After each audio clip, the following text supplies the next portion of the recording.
এই বাংলাদেশের পাহারাদারির দায়িত্বের কারণে আমাদের আমিরে জামাত নিজামী ভাই শহীদ হয়েছেন। এই বাংলাদেশের সীমান্ত পাহারা দেওয়ার জন্য শহীদ আলী হাসান মোহাম্মদ মুজাহিদ শহীদ হয়েছেন। আমরা আগামী দিনে কেন্দ্র পাহারা দেওয়ার জন্য আবু সাইদ মুক্তার মতো আমাদের যদি শহীদ হতে হয়, আমরা কি রাজি থাকবো সবাই? ভাই এবার কি জোট হবে? আমি বলছি যে এবার জোট হলো জনগণের জোট। এবার কিসের জোট? জনগণের জোট, সত্যবাদীদের জোট, ন্যায়ের পক্ষের জোট, উই ওয়ান্ট জাস্টিসের জোট। জাস্টিসের পক্ষের জোটকে বিজয় করার জন্য আমরা যা করা দরকার আমরা সব করব। One earth is religion, one earth is religion, one earth is religion. ইসলাম ছাড়া পৃথিবীতে ভবিষ্যৎ আর কোন সভ্যতা নেতৃত্ব দিতে পারবে না। এবার ইসলামকে আমরা ক্ষমতায় নেব। এই ইসলামকে ক্ষমতায় নেওয়ার নেশা এবং পেশা যদি আপনার মধ্যে থাকে, কখন গোসল, কখন ঘুম, কখন বিশ্রাম, এগুলো তো আমাদের মাথা থেকে দূরে সরে যাওয়ার কথা। প্রদর্শনের স্থান আমাকে এক বিরাট পশু আপনার আমার অন্তরের মধ্যে এখনো লালিত। এই জামানায় এখন সবচেয়ে বড় কঠিন পরীক্ষা হচ্ছে মতের কোরবানি করা। আমার ইচ্ছার কোরবানি করা, আমার পছন্দের কোরবানি করা, আমার মতের কোরবানি করা। এই বাংলাদেশের পাহারাদারির দায়িত্বের কারণে আমাদের আমিরে জামাত নিজামী ভাই শহীদ হয়েছেন। এই বাংলাদেশের সীমান্ত পাহারা দেওয়ার জন্য শহীদ আলী হাসান মোহাম্মদ মুজাহিদ শহীদ হয়েছেন। আমরা আগামী দিনে কেন্দ্র পাহারা দেওয়ার জন্য আবু সাইদ মুক্তার মতো আমাদের যদি শহীদ হতে হয়, আমরা কি রাজি থাকবো সবাই? সুতরাং এখন আমাদেরকে কেউ কেন্দ্র দখল করবেন, আমাদেরকে কেউ ভয় দেখাবেন, আমাদেরকে কেউ আতঙ্ক তৈরি করবেন, উদ্বেগ উৎকণ্ঠা তৈরি করে ভোটারদের মধ্যে বিভ্রান্তি সৃষ্টি করবেন, এই সুযোগ আগামী দিনের একটা কোণা ইঞ্চি জায়গায় কাউকে সুযোগ দেওয়া হবে না। আমরা শুধু কেন্দ্র পাহারাদারি করব না, 56,000 বর্গ মাইলের পাহারাদারির দায়িত্ব নিয়ে ভোট ডাকাতদের থেকে বাংলাদেশকে হেফাজত করব। আসসালামু আলাইকুম ওয়া রাহমাতুল্লাহি ওয়া বারাকাতুহু। আল্লাহ শুকরিয়া আদায় করছি যে আমাদের আজকের এই সমাবেশ ঢাকার প্রত্যেকটি আসনে, ঢাকা মহানগরী দক্ষিণের 7টি আসনই আমাদের আজকের মধ্য দিয়ে সমাপ্তির দিকে যাচ্ছে। আমরা আল্লাহর দরবারে সিজদাবনত চিত্তে সবাই শুকরিয়া আদায় করি, সকলে বলে আলহামদুলিল্লাহ। বাংলাদেশের রাজধানীর নাম কি? ঢাকা। ঢাকার হৃদপিণ্ডের নাম কি? ঢাকার হৃদপিণ্ড কাকে বলে জানেন সবাই? ঢাকার হৃদপিণ্ডকে ঢাকা 6 বলেন। ঢাকার হৃদপিণ্ড হলো, আমাকে অনেকে জিজ্ঞেস করে বাংলাদেশ ভালো নাই কেন? আমি বললাম হৃদপিণ্ড ভালো না থাকলে বাংলাদেশ ভালো থাকবে কিভাবে? আজকে কি আমরা হৃদপিণ্ড ভালো রাখার সিদ্ধান্ত নিতে পারবো ইনশাআল্লাহ? মানুষ অসুস্থ হয়ে যায়, হৃদপিণ্ড সুস্থ না থাকলে মানুষ সুস্থ থাকে না। তা আমাদের বাংলাদেশের রাজধানী ঢাকা, ঢাকা সুস্থ নাই। কারণ ঢাকা সুস্থ নাই কি জন্য? কি সুস্থ নাই? হৃদপিণ্ড সুস্থ নাই। তা সেই হৃদপিণ্ডের দায়িত্বশীল যারা আপনারা কি হৃদপিণ্ডের দায়িত্ব নিয়ে এখান থেকে আজকে বের হতে পারবেন ইনশাআল্লাহ? তাহলে এই হৃদপিণ্ডের দায়িত্ব কি ডক্টর মান্নান ভাই না আমাদের সবাই? তাহলে আমরা কি স্লোগান দিতে পারি, আমরা কে? মান্নান ভাই। আমরা কে? আমরা কে? মান্নান ভাই একা? আমরা কে? আমরা কে? মান্নান ভাই। আমরা যদি সবাই মান্নান ভাই হই, তাহলে এই হৃদপিণ্ডকে সুস্থ করার জন্য আল্লাহ সুবহানাহু ওয়া তাআলা আমাদের সাহায্য করবেন। কোনো অপশক্তি আমাদের এই হৃদপিণ্ডকে অসুস্থ করতে পারবে না। দ্বিতীয় কথা হলো, সুস্থ হবে কিভাবে? আলা বিযিকরিল্লাহি তাতমাইন্নুল কুলুব। হৃদপিণ্ড সুস্থ থাকে কি মানুষের আচরণে, মানুষের স্মরণে না, আল্লাহ স্মরণে। এই হৃদপিণ্ডে বিগত 17 বছর, 53 বছর স্বাধীনের পরও এখানে আল্লাহ স্মরণ দিয়ে এই হৃদপিণ্ড পরিচালিত হয় নাই। আমরা এবার এইটাকে আল্লাহর স্মরণ দিয়ে শুরু করে, পরিচালনা করে, সুস্থ করে গোটা বাংলাদেশকে আমরা সুস্থ বাংলাদেশে পরিণত করব। সেটার জন্য কি করতে হবে? সেটার জন্য আমাদের 4টা কাজ করতে হবে। কয়টা? 4টা। নাম্বার 1, প্রথমে আপনাকে সিদ্ধান্ত নিতে হবে যে আমরা এখানে বিজয়ী হব। এটা এই জন্য না যে ভোটের মাধ্যমেই শুধু আমরা বিজয়ী হব। জনগণকে বলতে হবে, জনগণের কাছে আস্থা পৌঁছাইতে হবে যে বাংলাদেশ জামাত ইসলামী 2024 সালের 5ই আগস্টের যে বিজয়, সেই বিজয়ে আমরা নেতৃত্ব দিয়েছি শুধু না, আমাদের প্রতিক্রিয়া নেওয়া হয়েছিল, আমাদেরকে নিষিদ্ধ করা হয়েছিল, আমাদের নেতৃবৃন্দকে ফাঁসি দেওয়া হয়েছিল, কিন্তু আমরা অন্যায়, ফ্যাসিস্ট এবং আধিপত্যবাদের কাছে মাথা নত না করে সেই সময়ে আমরা বিজয়ী হয়ে গেছি। দ্বিতীয় হচ্ছে 2024-এর 5ই আগস্টের পর কেউ কেউ বিজয় অর্জন করা মনে করেছে তারা দখল করে নিয়ে এলে বিজয় হয়ে যাবে। কেউ কেউ বিজয় অর্জন করা মনে করেছে তারা চাঁদা আদায় করতে পারলে তারা বিজয়ী হয়ে যাবে। কেউ কেউ মনে করেছে তারা সন্ত্রাসী কর্মকাণ্ড করতে পারলে তারা বিজয়ী হয়ে যাবে। কেউ কেউ মনে করেছে তারা হুমকি ধামকি দিতে পারলে তারা বিজয়ী হয়ে যাবে। আমরা বলেছি তারা সব দখল করবে, তারা মানুষের থেকে দূরে থাকবে। আমরা কোনো কিছুই দখল না করে মানুষের হৃদয় দখল করে গোটা বাংলাদেশে আমরা বিজয় নিশ্চিত করব। পারবেন ইনশাআল্লাহ? তাহলে মানুষের কাছে আমাদের যেতে হবে না? হবে না? জনগণের কাছে গেলে আমাদেরকে জনগণ ভালোবাসতেছে না বাসতেছে না? বাসতেছে। কেন বাসতেছে? আজকে দেখেন সব জায়গায় হতাশার সুর। হতাশা আছে না নাই? উপদেষ্টারা হতাশা ব্যক্ত করতেছেন, সেলিব্রিটিরা হতাশা ব্যক্ত করতেছেন। আমাদেরকে অনেকে জিজ্ঞেস করে, ভাই এই হতাশার মধ্যে কোন আশার আলো আছে? আশার আলো আছে না নাই? আমাদের প্রফেসর সাবেক আমিরে জামাত অধ্যাপক গোলাম আজম মরহুম উনি একটা কথা বলতেন, রাত যত গভীর হয় দিন তত দূরে যায়। রাত যত গভীর হয় দিন তত দূরে যায়। রাত গভীর হয়েছে, দিনের আলো নিয়ে বাংলাদেশ জামাত ইসলামী বাংলাদেশের মানুষকে পথ দেখাবে। আমাদের আমিরে জামাত প্রফেসর গোলাম আজম সাহেব আর একটা কথা বলতেন, একটা নবজাতক সুন্দর ফুটফুটে সন্তানের মুখ দেখার জন্য একজন মাকে যেমন গর্ভধারণী 10 মাসের কষ্ট সহ্য করে শেষ ব্যথাটা তাকে ধারণ করতে হয়, বাংলাদেশ জামাত ইসলামী 17 বছর আমরা গর্বে আমাদের সমস্ত কষ্ট ধারণ করেছি। আগামী 2026 সালের ত্রয়োদশ সংসদ নির্বাচনের জন্য আরো যদি কষ্ট করতে হয়, শেষ প্রসব বেদনাটা ধারণ করে ইসলামের বিজয় মানুষের কাছে আমরা নবজাতকের মতো পৌঁছে দেব।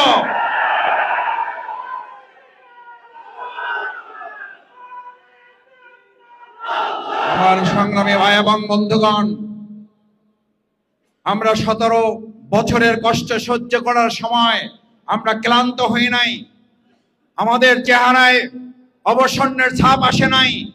সুতরাং এখন আমাদেরকে কেউ কেন্দ্র দখল করবেন, আমাদেরকে কেউ ভয় দেখাবেন, আমাদেরকে কেউ আতঙ্ক তৈরি করবেন, উদ্বেগ উৎকণ্ঠা তৈরি করে ভোটারদের মধ্যে বিভ্রান্তি সৃষ্টি করবেন, এই সুযোগ আগামী দিনের একটা কণা ইঞ্চি জায়গায় কাউকে সুযোগ দেওয়া হবে না। আমরা শুধু কেন্দ্র পাহারাদারি করব না, 56,000 বর্গ মাইলের পাহারাদারির দায়িত্ব নিয়ে ভোট ডাকাতদের থেকে বাংলাদেশকে হেফাজত করব। আমার ভাইয়েরা, তাই আসুন আমাদের এই প্রিয় মাতৃভূমি বাংলাদেশ, এই বাংলাদেশের পাহারাদারির দায়িত্বের কারণে আমাদের আমিরে জামাত নিজেই ভাই শহীদ হয়েছেন। এই বাংলাদেশের সীমান্ত পাহারা দেওয়ার জন্য শহীদ আলী হাসান মোহাম্মদ মুজাহিদ শহীদ হয়েছেন। দুর্নীতি পাহারা দেওয়ার জন্য কামারুজ্জামান ভাই শহীদ হয়েছেন। সন্ত্রাস মুক্ত দেশ করার জন্য মীর কাসেম আলী মিন্টু ভাই শহীদ হয়েছেন। আমরা আগামী দিনে কেন্দ্র পাহারা দেওয়ার জন্য আবু সাইদ মুক্তার মতো, আনাস ভাইয়ের পিতার মতো, জুনাইদ ভাইয়ের পিতার মতো আমাদের যদি শহীদ হতে হয়, আমরা কি রাজি থাকবো? সবাই পারবেন? সবাই?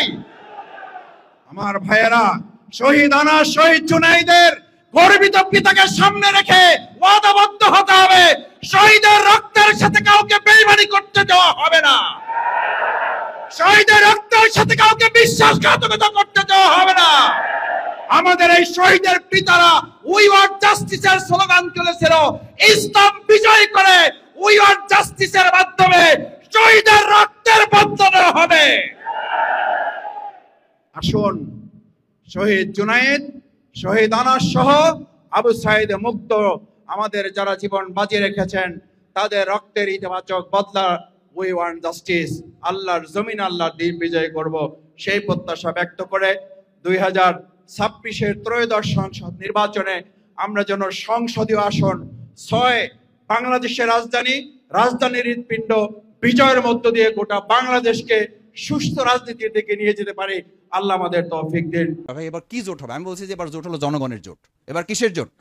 জনগণের জোট, সত্যবাদীদের জোট, ন্যায়ের পক্ষের জোট, উই ওয়ান্ট জাস্টিসের জোট। জাস্টিসের পক্ষের জোটকে বিজয় করার জন্য যা করা দরকার আমরা সব করব। আমরা এবার কারো রক্তচক্ষুর দিকে তাকাবো না, আমরা এবার কারো দাদাগিরিকে আমরা পরোয়া করবো না, আমরা এবার কেউ ব্যক্তির একক কর্তৃত্ব, আমরা এই সুপ্রিম কোর্ট না, বাংলাদেশের 1 ইঞ্চি মাটি তো আমরা এটা মেনে নেবো না। কারণ এত শহীদ, এত রক্ত, এত হাত পা হারানোর পরও যে স্লোগান আমাদের সন্তানেরা, আমাদের তরুণেরা, যুবকরা দিয়েছে, এই দেশটা কারো বাপের না, এই দেশটা কারো বাপের না, এইটা সুপ্রিম কোর্ট থেকে আমরা এবারে স্টার্ট করব। আসসালামু আলাইকুম রহমতুল্লাহ বারাকাতুহু। আমরা যে কাজটা করছি এই কাজটা আসলে আমাদের ইচ্ছাকৃত, আমাদের শখ অথবা আমাদের মনে হয়েছে এই জন্য করা না।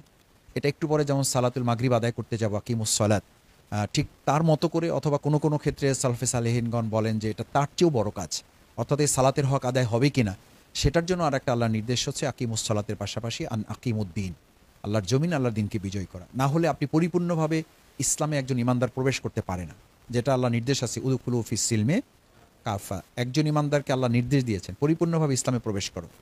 সমস্ত ইসলামিক স্কলারগণ একমত এই ব্যাপারে যে ইসলামী রাষ্ট্র না হলে একজন মানুষ পরিপূর্ণভাবে ইসলামকে মানতে পারে না। ইসলামকে পরিপূর্ণ মানার জন্যই একটা ইসলামী রাষ্ট্র ব্যবস্থা প্রতিষ্ঠা করতে হবে, নাহলে কোনো না কোনো জায়গায় আপনি ঠেকে যাবেন, আটকে যাবেন। অনিচ্ছাকৃত হয়তো আপনাকে ওই কাজটা করতে হবে, আল্লাহ হয়তো মাফ করবেন, কিন্তু আপনি পরিপূর্ণ ইসলামে নিজেকে প্রবেশ করাতে ততক্ষণ পারবেন না যখন রাষ্ট্র আপনাকে ইসলামের কাজে সহযোগিতা না করবে, অ্যাটলিস্ট আপনাকে বাধা না দিবে বা কোনো কোনো জায়গায় আপনাকে আটকে না ফেলবে আইনগতভাবে। আপনি তো আইনগতভাবে আটকে পড়বেনই। আমি সবসময় বলি যে এই মানে উদ্গ্রীবটা, এই উদ্বেগটা, এই উৎকণ্ঠাটা একজন সাধারণ মানুষের যত থাকার কথা তার চেয়ে অনেক বেশি কিন্তু আপনাদের থাকার কথা। কেন থাকার কথা? একজন গ্রামের মানুষ সে কিন্তু বুঝতে পারে না যে আল্লাহর আইনের সাথে কি কি সাংঘর্ষিক, তারে বুঝাইতে হয়।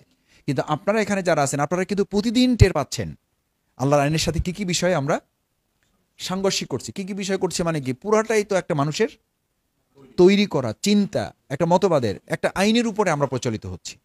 একজন বিবেকবান ইমানদার মানুষ হিসেবে তো আপনাকে এটা ক্ষতবিক্ষত করার কথা, আপনাকে তো প্রতিদিন আহত করার কথা ইমানকে, প্রতিদিন আপনার উদ্বেগ উৎকণ্ঠিত হওয়ার কথা। আমি কি করছি? যেখানে আল্লাহ সুবহানাহু ওয়া তাআলা কোরআনের 4 জায়গায় এভাবে একইভাবে বর্ণনা করেছেন, ওমান লাম ইয়াহকুম বিমা আনজালাল্লাহু ফাউলাইকা হুমুল কাফিরুন জালিমুন জাহিলুন মুনাফিকুন। এই যে 4 ভাবে আল্লাহ তাআলা পরিচয় দিয়েছেন, এটার কোনোটার সাথে যে আল্লাহ যেন আমাদেরকে সম্পৃক্ত না করেন। তো এই সম্পৃক্ত না করেন শুধু চাইলে তো হবে না, এই কাজটার জন্যই আমাদেরকে প্রচেষ্টা চালাতে হবে। এরপরে আল্লাহ তাআলা আমাদের নসিবে কি রেখেছেন সেটির জন্য আল্লাহ তাআলা হয়তো আমাদেরকে মাফ করে দেবেন আমার প্রচেষ্টার উপরে। এটার জন্য 3টা জিনিস দরকার। একটা হলো ব্যক্তিগত প্রচেষ্টা। ব্যক্তিগত প্রচেষ্টাটা এই যে আমি চেষ্টা চালাতে চালাতে আল্লাহর কাছে হাজির হলাম, আল্লাহ আমাকে দয়া করে মাফ করে দিলেন, আমি বেঁচে গেলাম। আর একটা হচ্ছে আমাকে শুধু বাঁচলে হবে না, ইসলামটা কিন্তু মানে সিলেক্টিভ না, আপনি না, ইসলামটা কালেকটিভ। ওই যে আবার বলছি যে ইসলামী রাষ্ট্র ব্যবস্থা তৈরি না করলে আপনি কিছু আইন মানতে পারবেন, পরিপূর্ণটা মানতে পারবেন না। সেই জন্য আপনাকে নিজেকে বাঁচতে বলা হয়েছে, আহালকে বাঁচতে বলা হয়েছে, এবং একটা রাষ্ট্র ব্যবস্থা প্রতিষ্ঠার জন্য আপনাকে হাক্ক জিহাদিহি জাহিদু ফিল্লাহি হাক্ক জিহাদি, সর্বোচ্চ চেষ্টায়। সর্বচেষ্টার কথা কিন্তু এরকম না ভাই চেষ্টা করলাম কাজের ফাঁকে, বুঝিনি তো আমরা তো আইনজীবী, আমরা তো আপনাদের মতো না। তো প্রত্যেক মানুষই যদি এভাবে তার ব্যস্ততা দেখায়, এটাকে আল্লাহ তাআলা ইঙ্গিত করে মা গর্রাকা বিরব্বিকাল কারীম, তোমাকে আমার দিন থেকে, আমার কাজ থেকে কে তোমাকে ফিরিয়ে রাখলো? এই ফিরে রাখলো কে? ফিরে রাখলো আমার আইন, ফিরে রাখলো আমার ব্যবসা, ফিরে রাখলো আমার চাকরি, ফিরে রাখলো আমার দুনিয়াবি ব্যস্ততা। এই জায়গাগুলো থেকে আমাকে বাঁচার জন্যই এমন একটা পরিবেশ আপনার তৈরি করা, যেই পরিবেশটা আপনাকে আল্লাহর দিনের কাজে সহযোগিতা করবে। দেখেন আমাদের দুনিয়াটা এখন আমাদেরকে আল্লাহর দিনের কাজে, দিনের প্রতিযোগিতা করতে সহযোগিতা করে না, দুনিয়ার প্রতিযোগিতা, দুনিয়ার প্রতিযোগিতা। এই আপনার প্রিয় সংগঠন বাংলাদেশ জামাত ইসলামী আপনাকে কেবল মাঝে সাঝে একটু কি করে দেয়, স্মরণ করে দেয় যে ভাই দুনিয়ার প্রতিযোগিতা তো সবাই করতেছে, আপনি না হয় একটু কিসের প্রতিযোগিতা করলেন? কিসের? দিনের প্রতিযোগিতা। সবাই তো দুনিয়ার পিছনে ছুটতেছেন, আপনি না হয় একটু কিসের পিছনে ছুটলেন? পরকালের পিছনে ছুটলেন। সবাই তো দুনিয়ার সফলতার জন্য চেষ্টা করতেছে, আপনি না হয় একটু পরকালের সফলতার জন্য চেষ্টা করলেন। এই কথাটুকু বলার একটা এনভায়রনমেন্টে আপনি জামাতের এই পরিবেশে আসেন, আর আল্লাহ তাআলা যদি সামগ্রিকভাবে এরকম একটা পরিবেশ তৈরি করে দেয়, তাহলে দিনের কাজ আরো সহজ হবে না আরো কঠিন হবে? আরো সহজ হবে। সেই জন্য আল্লাহ বলছেন যে তোমরা ব্যক্তিগতভাবে ভালো হইলেই শুধু হবে না, সমাজটাকে ভালো করতে হবে। তুমি যে পরিবেশে কাজ করো সেই পরিবেশটাকে দিনের পরিবেশ করো, তাহলে দিনের কাজটা আল্লাহ তাআলা কোরআনে তখন বলেছেন ফা আম্মা মান আতা ওয়াত্তাকা ওয়া সাদ্দাকা বিল হুসনা ফাসানুয়াসিরুহু লিল ইউসরা। যখন এভাবে তোমাকে নিয়োগ করবা, আমি আজকে ইউনিট সভাপতি সেক্রেটারি ভাইরা যারা এখানে আছেন, আমাদের মূল কাজ হচ্ছে আমাকে একটু আত্মনিয়োগ করতে হবে, আমাকে একটু আল্লাহর কাছে সারেন্ডার করতে হবে, আমাকে নিজেকে একটু আত্মসমর্পণ করতে হবে। এই আত্মসমর্পণ আপনি সংগঠনের কাছে না, আল্লাহর কাছে করবেন। সেটার তো একটা প্র্যাকটিক্যাল প্ল্যাটফর্মের নাম হচ্ছে এই সংগঠন। আমার সাথে ইউসুফ ভাইয়ের কোনো ব্যাপার না, আমার সাথে কামাল ভাইয়ের, আমার সাথে সাইফুর ভাই, গোলাম রহমান ভাই কোনো ব্যাপার না, রেজাল্ট করিম ভাইয়ের কোনো ব্যাপার না। ব্যাপার হচ্ছে ওনাদের সাথে মিলে মূলত আমাকে সারেন্ডার করা কার কাছে? আল্লাহর কাছে। মূলত সন্তুষ্টিটা আল্লাহর, মূলত কাজটা আল্লাহর, কাজটা তো ওনাদের কারণ না, ব্যক্তির কাজ তো আমরা করি না, আমরা তো নিজামী ভাইয়ের কাজ করি না, আমরা তো ডক্টর শফিকুর রহমান ভাইয়ের কাজ করি না। এটা কি পারা যাবে? ইনশাআল্লাহ। ওয়াস্তাবদিল কওমান গায়রাকুম ওয়ালা তাদুরুহু শাইআ। এই ভালো পরিবেশ পাওয়ার পরও, এই উন্মুক্ত ময়দান পাওয়ার পরও, এই আল্লাহর নিয়ামত পাওয়ার পরও যদি আমরা আমাদের পরিবর্তন না করি, তাহলে আল্লাহ বলছেন তোমাদেরকে আমার কাছে শেখ হাসিনার অভাব নেই। একজন পালাইছে কি হয়েছে, এরকম হাজার হাজার শেখ হাসিনা আমার কাছে আছে, কালকে আরেকজন বসাই দেব। এই কথাই আমাদের একজন আলেম বইলা বিপদে পড়ছে, যে একজন গেছে আর বাকিরা খাওয়ার জন্য রেডি আছে। আসলে এটি রেডি করে রাখছে কে? আল্লাহ রেডি করছে আপনার জন্য থ্রেট হিসাবে, যে সোজা হবা না হলে আবার কিন্তু ওই লাইনে নিয়ে যাবে। এত কাজের দোহাই দাও, বাসায় থাকতে পারবে না। এত কাজের দোহাই দাও, কোর্টে এসে বসতে পারবে না, রুম ভাঙচুর হবে। আল্লাহ মাফ করুন। এই পরিস্থিতি হইতে পারে না? পারে না? পারে। এটা আল্লাহর ওয়াদা ভাই। আমি আবার বলছি, আল্লাহর সতর্কতার জন্য বলছি আপনাদের, এই ভালো পরিস্থিতিকে আমরা কাজে লাগিয়ে, আমরা প্রথম বলেছি যে এই সমাজের এই দায়িত্বটা আসলে আমাদের প্রদত্ত নয়, এই দায়িত্বটা আল্লাহ প্রদত্ত। নাম্বার 1 হলো এটা আমাদের মূল ফোকাস। 2 নাম্বার হচ্ছে আমরা আমাদের সংগঠনকে মজবুত করতে চাইলে প্রতিপক্ষ আমাদেরকে যে কারণে সমীহ করে, তার মূল কারণ আমাদের সাংখ্যদিক্য না, মূল কারণ হলো আমাদের মজবুতি। সেই মজবুতিটা যদি করতে হয়, এটা কেন্দ্রের মাধ্যমে হবে না, কিসের মাধ্যমে হবে? তাহলে ইউনিটটাকে আমরা কার্যকর করবো ইনশাল্লাহ। ইউনিটের বৈঠকগুলো হবে ইনশাল্লাহ, হবে, রিপোর্ট জমা হবে ইনশাল্লাহ। যা হয়, যতটুকু কাজ হয়। আমি অনেক সময় বলি যে আপনারাও বলেন যে ভাই এত রিপোর্ট দিয়ে কি করবেন, তা আমি অনেক সময় ইউসুফ ভাইকে লোক পাঠাই, ভাই আমার মামলাটা একটু দেখেন। কয় ভাই লোক তো পাঠাইলেন, কাগজ তো দিলেন না। আমি বললাম আপনারাও তো লোক পাঠান, রিপোর্ট তো পাঠান না। জিজ্ঞেস করেন বলি কিনা। আমি বললাম যে লোক ভালো ভাই, বাউফলের লোক, একটু দেখে মামলাটা একটু করে দেন। কয় ভাই উনি তো কিছু নিয়ে আসে নাই, আবার ফাইল নিয়ে আসছে, মূল কাগজ নিয়ে আসে নাই। তাই আমি বললাম এত কাগজ চান একটা মামলা চালানোর জন্য, আর এত বড় একটা সংগঠন চালানোর জন্য। যেই রিপোর্টের কথা কই সাইবুর ভাই কয় সংগঠন করবেন না রিপোর্ট দেখবেন। আমি বললাম ভাই সংগঠন আর রিপোর্ট হইলো একটা খেলার মাঠ, একটা গোলপোস্টের মতো। খেলার মাঠ হলো খেলা, আর গোলপোস্ট হলো রিপোর্ট। আপনি খেললেন সারাক্ষণ, কিন্তু রিপোর্টের কোনো খোঁজ খবর নাই, গোলপোস্টের দিকে তাকাইলেন না। খুব ভালো খেলা, এই খেলার পক্ষে আপনি ইনশাল্লাহ বাংলাদেশে আগামের নির্বাচন এবং সুপ্রিম কোর্টেও যে নির্বাচন হবে, এই নির্বাচনে ইসলামপন্থীদেরকে নিয়ে আমরা একটা ব্যাপক বিজয় দিকে আগাবো। আমরা কোথায় কোন জোট হবে আমরা বলছি, আমাকে বাউফলেও জিজ্ঞেস করে, ঢাকাতেও জিজ্ঞেস করে, সব জায়গায় জোট করবে। ভাই এবার কি জোট হবে? আমি বলছি যে এবার জোট হলো জনগণের জোট। এবার কিসের জোট? জনগণের জোট, সত্যবাদীদের জোট, ন্যায়ের পক্ষের জোট, উই ওয়ান্ট জাস্টিসের জোট। জাস্টিসের পক্ষের জোটকে বিজয় করার জন্য যা করা দরকার আমরা সব করব। আমরা এবার কারো রক্তচক্ষুর দিকে তাকাবো না, আমরা এবার কারো দাদাগিরিকে আমরা পরোয়া করবো না, আমরা এবার কেউ ব্যক্তির একক কর্তৃত্ব, আমরা এই সুপ্রিম কোর্ট না, বাংলাদেশের 1 ইঞ্চি মাটিতেও আমরা এটা মেনে নেব না। কারণ এত শহীদ, এত রক্ত, এত হাত পা হারানোর পরও যে স্লোগান আমাদের সন্তানেরা, আমাদের তরুণেরা, যুবকরা দিয়েছে, এই দেশটা কারো বাপের না, এই দেশটা কারো বাপের না, এইটা সুপ্রিম কোর্ট থেকে আমরা এবারে স্টার্ট করব। সেই জন্য আগামীতে সুপ্রিম কোর্টেও যে ইলেকশন হবে, সেখানে আমরা সত্য ন্যায়ের পক্ষে আমরা যারা যারা থাকবে তাদের সবাইকে নিয়ে আমরা জোট করে এখানে আমরা বিজয় নিয়ে আসবো, এবং এই বিজয় দিয়ে গোটা বাংলাদেশ এটা ঢেউ যাবে ইনশাল্লাহ। গোটা বাংলাদেশে আনাচে কানাচে ইসলামের পক্ষে যে জোয়ার হয়েছে, এই জোয়ারটাকে আমরা ধারণ করবো। এবার ইসলামকে আমরা ক্ষমতায় নেব। এই ইসলামকে ক্ষমতায় নেওয়ার নেশা এবং পেশা যদি আপনার মধ্যে থাকে, কখন গোসল, কখন ঘুম, কখন বিশ্রাম, এগুলো তো আমাদের মাথা থেকে দূরে সরে যাওয়ার কথা।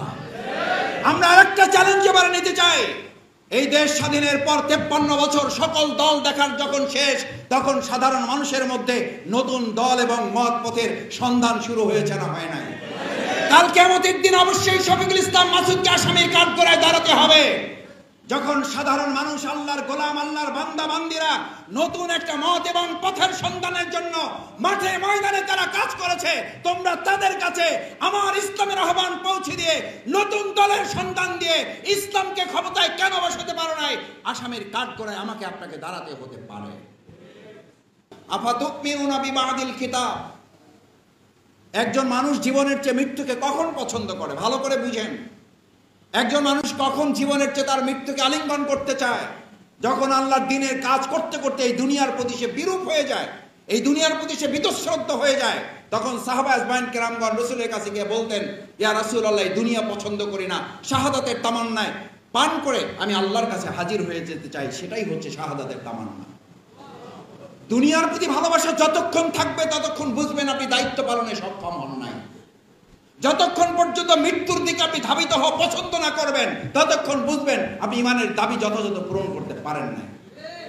আপনি মৃত্যুকে পছন্দ করেন, ওই পর্যায়ে উন্নীত না হওয়া পর্যন্ত আপনি ইসলামী আন্দোলনের দায়িত্ব পালন করতে পারেন নাই। মৃত্যুকে পছন্দ করতে হবে।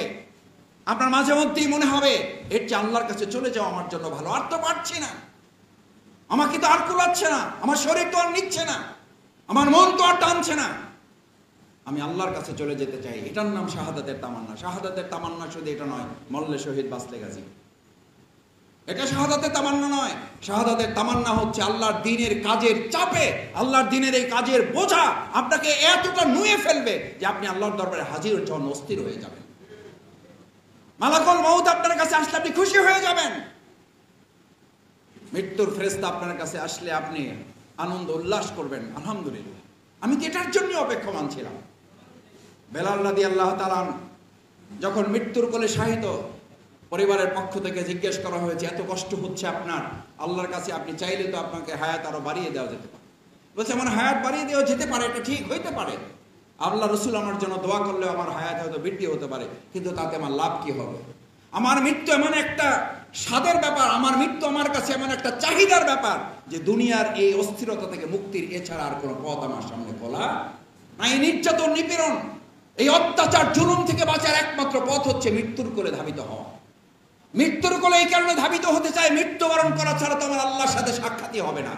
আমি মৃত্যুবরণ এই জন্য করতে চাই, মৃত্যুর এই দরজা পার না হলে তো আমি জান্নাতে পায়ে রাখতে পারবো না। এতগুলো পথ অতিক্রম করার যেই মৃত্যু আপনাকে বাধাগ্রস্ত হয়ে আছে, সেই মৃত্যুকে আপনি কেন আলিঙ্গন করতে পছন্দ করেন না? তার মানে হচ্ছে আপনি আল্লাহর দ্বীনকে যেভাবে ধারণ করা দরকার সেভাবে ধারণ না করে দুনিয়াটাই আমার কাছে একটা জান্নাত হয়ে বসে আছে। লিউযহিরাহু আলা দ্বীনি কুল্লিহি, সমস্ত মতবাদের উপর ইসলামকে বিজয়ী করে দেওয়া তোমার দায়িত্ব। এটা জামাতের দায়িত্ব, এটা বুলবুল ভাইয়ের দেওয়া দায়িত্ব, এটা কামাল ভাইয়ের দায়িত্ব, ডক্টর শফিকুর রহমান ভাইয়ের দায়িত্ব। কার দেওয়া দায়িত্ব? আল্লাহর দেওয়া। তাহলে আমরা একই সাথে খেলবো, একই সাথে গোল পোস্টের দিকেও খেয়াল রাখবো। সেই গোল পোস্ট হচ্ছে আগামী দিনের নির্বাচন। আমাদের আমিরে জামাত ডক্টর শফিকুর রহমান বলেছেন, এবার আমরা নুরুল ইসলাম বুলবুল ভাই, কামাল হোসেন ভাই, আমাদের জয়নাল আবদিন ভাই, আমাদের কবির আহমেদ ভাই, জসিমউদ্দিন সরকার ভাই, ডক্টর হেলাল ভাই, আমরা আমাদের অন্য আরো যারা ক্যান্ডিডেট আছেন তাদেরকে আমরা, ব্যক্তিকে আমরা সংসদে পাঠাবো না, আমরা সংসদের পাঠাবো এবার ইসলামকে। এবার ইসলামকে আমরা ক্ষমতায় নেব। এই ইসলামকে ক্ষমতায় নেওয়ার নেশা এবং পেশা যদি আপনার মধ্যে থাকে, কখন গোসল, কখন ঘুম, কখন বিশ্রাম, এগুলো তো আমাদের মাথা থেকে দূরে সরে যাওয়ার কথা। আমরা আরেকটা চ্যালেঞ্জ এবারে নিতে চাই। এই দেশ স্বাধীনের পর 53 বছর সকল দল দেখার যখন শেষ, তখন সাধারণ মানুষের মধ্যে নতুন দল এবং মত পথের সন্ধান শুরু হয়েছে না হয় নাই? কাল কিয়ামতের দিন অবশ্যই শফিকুল ইসলাম মাসুদকে আসামির কাঠগড়ায় দাঁড়াতে হবে। যখন সাধারণ মানুষ, আল্লাহর গোলাম, আল্লাহর বান্দা বান্দিরা নতুন একটা মত এবং পথের সন্ধানের জন্য মাঠে ময়দানে তারা কাজ করেছে, তোমরা তাদের কাছে আমার ইসলামের আহ্বান পৌঁছে দিয়ে নতুন দলের সন্ধান দিয়ে ইসলামকে ক্ষমতায় কেন বসাতে পারো নাই? আসামের কাঠগড়ায় আমাকে আপনাকে দাঁড়াতে হতে পারে। আমরা কামাল ভাইকে বিজয় করব না, আমরা কামাল ভাইয়ের বিজয়ের মধ্য দিয়ে মূলত ইসলামকে বিজয় করার জন্য কাজ করব। এই বিজয় করার কাজের জন্য যদি দুর্নীতি মুক্ত সুশাসন কায়েম করার জন্য, চাঁদাবাজদেরকে প্রতিরোধ করার জন্য, দখলদারকে প্রতিরোধ করার জন্য, সন্ত্রাসীদেরকে মোকাবেলা করার জন্য বিগত 17 বছরে আপনারা ঝুঁকি নিয়ে এই যাত্রাবাড়ি, ডেমরা, কদমতলী অঞ্চলে যেভাবে শাহাদাতের নাজরানা পেশ করতে হলে করেছেন, আহত পঙ্গুত্ব বরণ করতে হলে করেছেন, মামলা হামলার মুখোমুখি হতে হয়েছেন, ঠিক একইভাবে আমাদের এই বিগত 17 বছরের ইসলামী আন্দোলনে খেলার মাঠে যেমন আমরা ভূমিকা পালন করেছি, এখন গোলপোস্টের কাছে এসে টার্গেট করে গোলটা করার জন্য ওই একই শাহাদাতের তামান্না, ওই একই হামলা মামলা নির্যাতন, ওই একই আহত পঙ্গুত্ব বরণ করার ফয়সালা যদি আল্লাহর পক্ষ থেকে আসে, বরণ করে আমরা কি এগিয়ে যেতে রাজি আছি? সম্মানিত ভাইরা, আসুন ইসলামী আন্দোলনের বিজয়ের এই 2025 এবং 26-এর গুরুত্বপূর্ণ হিস্ট্রিক্যাল টার্নিং পয়েন্টকে আমরা কাজে লাগাবার সর্বোচ্চ টার্গেট নিয়ে এখান থেকে যদি বিদায় হয়ে প্রত্যেকটা ঘরে ঘরে, মহল্লায় মহল্লায়, কেন্দ্রে কেন্দ্রে, শুধু নয় বুথ পর্যন্ত পাহারাদারির দায়িত্ব আমরা গ্রহণ করব ইনশাআল্লাহ। প্রদর্শনের স্থান আমাকে এক বিরাট পশু আপনার আমার অন্তরের মধ্যে এখনো লালিত। এই জামানায় এখন সবচেয়ে বড় কঠিন পরীক্ষা হচ্ছে মতের কোরবানি করা, আমার ইচ্ছার কোরবানি করা, আমার পছন্দের কোরবানি করা, আমার মতের কোরবানি করা। এটা হলো ঈদুল আজহার 1 নম্বর শিক্ষা। ইচ্ছা অনিচ্ছা, ভালো লাগা না লাগার, পছন্দ অপছন্দে কোরবানিটা। আমরা কি গরু কোরবানি করছি না ইচ্ছার কোরবানি করছি? ছাগল কোরবানি করছি না পছন্দের কোরবানি করছি? করছেন তো ইনশাআল্লাহ। নাম্বার 2 হচ্ছে এটা একটা টিম স্পিরিট, টিম ওয়ার্ক করার প্রশিক্ষণ। ইব্রাহিম আলাইহিস সালাম রাজি আছে, হাজিরা আলাইহিস সালাম রাজি নাই। হবে? ইব্রাহিম হাজিরা রাজি আছে, ইসমাইল আলাইহিস সালাম রাজি নাই। হবে না? হবে? হবে না। ওয়ার্ড সভাপতি সেক্রেটারিদের ঈদুল আজহার সবচেয়ে গুরুত্বপূর্ণ শিক্ষা হচ্ছে এখান থেকে একটা টিম স্পিরিট, টিম ওয়ার্ক করার। ইব্রাহিম আলাইহিস সালাম বলেছেন, হাজিরা আলাইহিস সালাম শুধু জানতে চাইছে নির্দেশটা আপনার নাকি আল্লাহর, এর বাইরে আর কিছু জানতে চাইছে নাকি বলছে স্বপ্নে আপনি দেখছেন দায়িত্ব আপনার, এর সাথে আমাদের কোনো সম্পর্ক নেই। এত বছর পর আল্লাহ একটা সন্তান দিয়েছে, মানে এই সমস্ত স্বপ্ন টপ্ন নিয়ে আপনি থাকেন, এর সাথে আমাদের কোনো সম্পর্ক নাই। ছেলে বলতে পারতো স্বপ্ন আপনি দেখছেন, আপনি জবাইয়ের সিদ্ধান্ত নেন, আমারে জবাই দেবেন কেন? আল্লাহ আপনারা স্বপ্ন দেখছেন, আপনারে বলতে পারে যে তোমারে জবাই দাও, আমি তোমারে দেখতে চাই, তুমি জবাই দিতে হবে। আর আমারে যদি জবাই দিতে স্বপ্ন আমারে দেখাইতে হবে। আজকের যুগে আমার প্রিন্সিপাল, আমার মাদ্রাসার প্রিন্সিপাল এখনো বেঁচে আছেন, উনি আমাদের এই ব্যাখ্যায় বলতেন যে আজকের যুগে যদি এরকম কেউ স্বপ্ন দেখে বা দেখানো হয়, তাহলে উনি প্রথমেই গিয়ে একজন মানে আলেমের কাছে মাসলা জিজ্ঞেস করবে যে হুজুর একটা স্বপ্ন তো দেখছি, এখন গরু দিলে হবে না ছাগল দিবে হবে? এই মানুষের আলোচনা তো মানে এটা আলোচনায় আসবে না। প্রথমেই বলবে যে, আর হুজুর বলবে যে আপনি গরু একটা বড় দেখে দেন, আমাদের মসজিদে 10 কেজি দিয়ে দেন, আশা করি আল্লাহ তাআলা এটা কবুল করুন। এরকম ফতোয়া দেওয়ার লোকও এই সমাজে পাওয়া যাইতো না? যাইতো না? যাইতো। কোনটাই আলোচনা করেন নাই। ওনাদের আলোচনার জন্য ইসমাইল আলাইহিস সালামকে ধরে বাইন্ধা নিতে হয় নাই, বরং বাধা হয়েছিল, উনি নিজে বন্ধন খুলেছেন।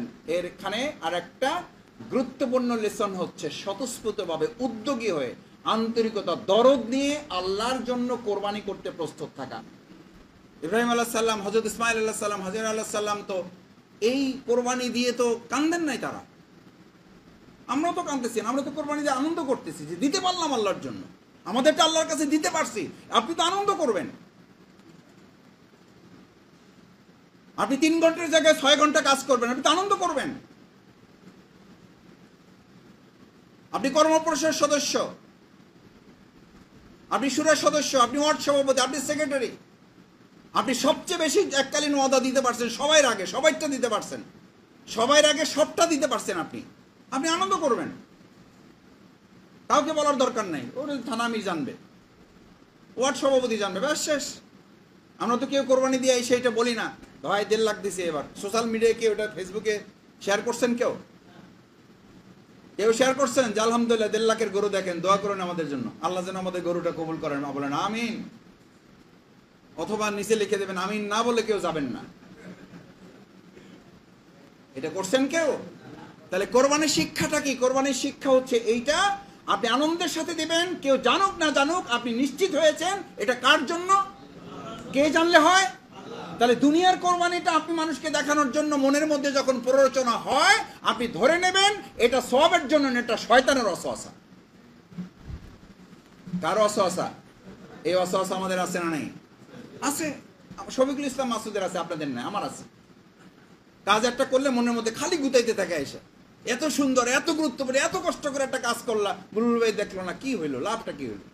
যে কোনো ভাবে তারা পৌঁছানোর চেষ্টা করো। হাত জায়গায় এইটা বলো, আসলে আমি বলতে চাই না, তারপর একটু যোগ করতে চাই। তো বলতে চান না, এবার যোগ করতে চান কেন?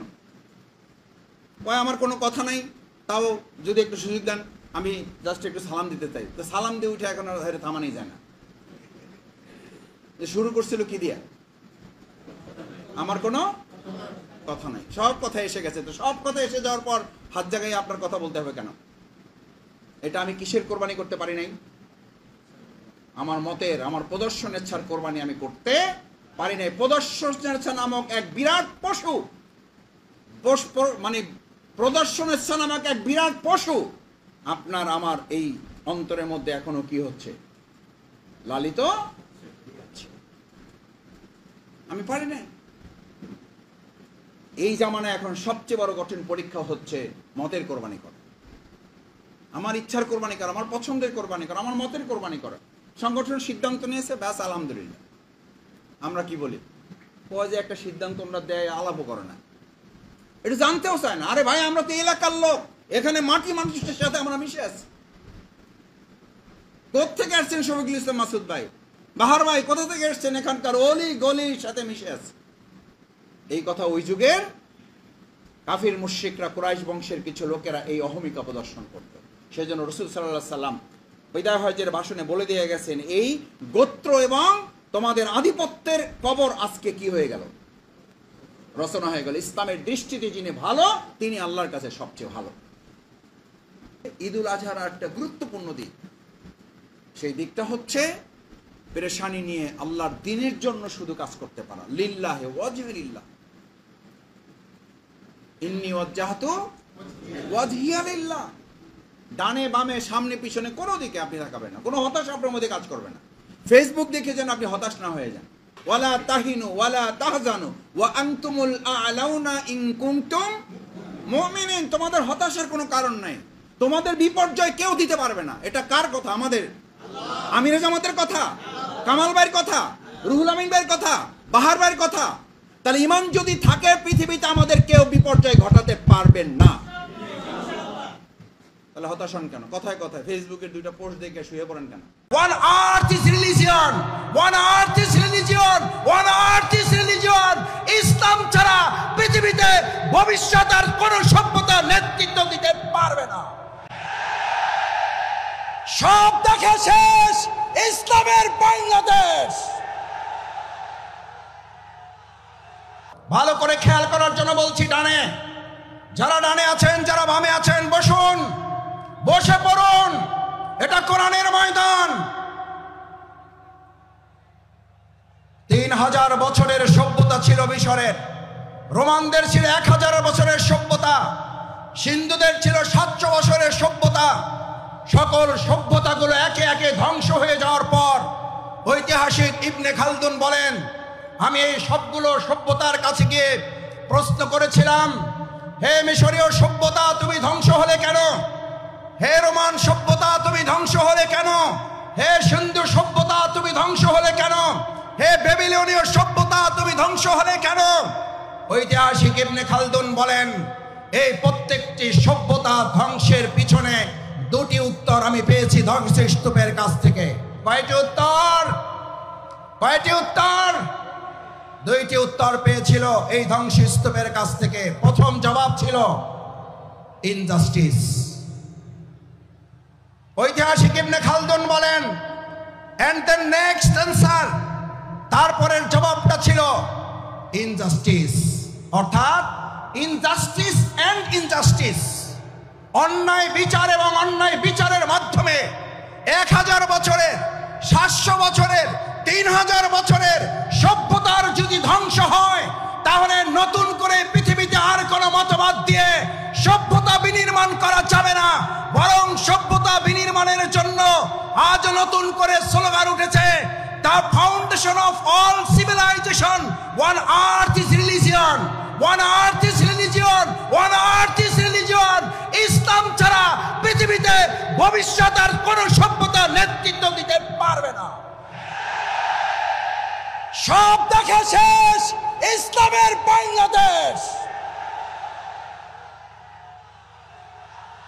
এই কথা আমাদের নয়, এই কথা শুধু পীর সাহেবদের নয়, এই কথা শুধু ইমামদের নয়, এই কথা শুধু রাজনীতিবিদদের নয়, এই কথা শুধু আলেম ওলামাদের নয়, এই কথা শুধু পটুয়াখালীবাসীর নয়, এই কথা বিশ্ব মানবতার মুহাম্মদুর রাসূলুল্লাহ। এরকম হাত জাগিয়েছেন রাসূল করিম সাল্লাল্লাহু আলাইহি ওয়াসাল্লাম, আনা সাহাদু কাতাইন। এই যে আমার দুটো আঙ্গুল দেখতে পাচ্ছ, আল্লাহ রাসূল করিম সাল্লাল্লাহু আলাইহি ওয়াসাল্লাম বললেন, দুটো আঙ্গুল দেখো ভালো করে, আনা সাহাদু কাতাইন, এটা আমি, এটা কিয়ামত, আমি এবং কিয়ামত, আমি এসেছি, কিয়ামত শুরু হয়েছে। এই জামানায় এই সভ্যতার সামনে ইসলাম ছাড়া আর এমন কোন আদর্শ নাই যে আদর্শ দিয়ে মানুষের মুক্তি পাওয়া সম্ভব। সুতরাং আজ এরকম একটি প্যান্ডেল নয়, দুটি প্যান্ডেল নয়, 3টি, 4টি, 5টি, 7টি নয়, 9টি প্যান্ডেলে ভর্তি হওয়া ভাই এবং বন্ধুগণ, আমার বোনেরা, আজ আমাদের এখান থেকে সিদ্ধান্ত নিতে হবে এই ভেঙে যাওয়া পৃথিবী গড়ে তোলার জন্য। আল্লাহ সুবহানাহু ওয়া তাআলা প্রিয় নবী মুহাম্মদুর রাসূলুল্লাহ সাল্লাল্লাহু আলাইহি ওয়াসাল্লামকে দিয়ে যে ঘোষণা দিয়েছেন, এক ইসলামী সভ্যতা ছাড়া ভবিষ্যৎ আর কোন সভ্যতা মানুষকে মুক্তি দিতে পারবে না। যদি তাই না পারে তাহলে আমাদের জন্য আল্লাহ তাআলার পরের ঘোষণা হচ্ছে তিবিয়ানান লিকুল্লি শাইইন ওয়া হুদাও ওয়া রাহমা ওয়া বুশরা লিল মুমিনিন। আল্লাহ রাব্বুল আলামিন কি বললেন? হুদা, তোমাদের রোডম্যাপ দিয়ে দেওয়া হলো। এবার তোমাদের জন্য রহমা, তোমাদের জন্য আল্লাহর দয়া, তোমাদের জন্য আল্লাহর করুণা, তোমাদের জন্য আল্লাহর অনুগ্রহ।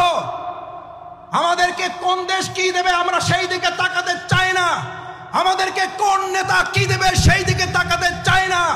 আমরা আল্লাহর ওই করুণা, ওই রহমত, ওই দয়া, অনুগ্রহের দিকে তাকাতে চাই যে ইসলাম এবং সৎ, দক্ষ, যোগ্য নেতৃত্ব প্রতিষ্ঠিত হলে আল্লাহ সুবহানাহু ওয়া তাআলা ঘোষণা দিচ্ছেন আসমান এবং জমিনের বরকতের দরজা যদি খুলে যায়, পৃথিবীর কোন শাসক নেই বাংলাদেশকে দাবিয়ে রাখতে পারবে।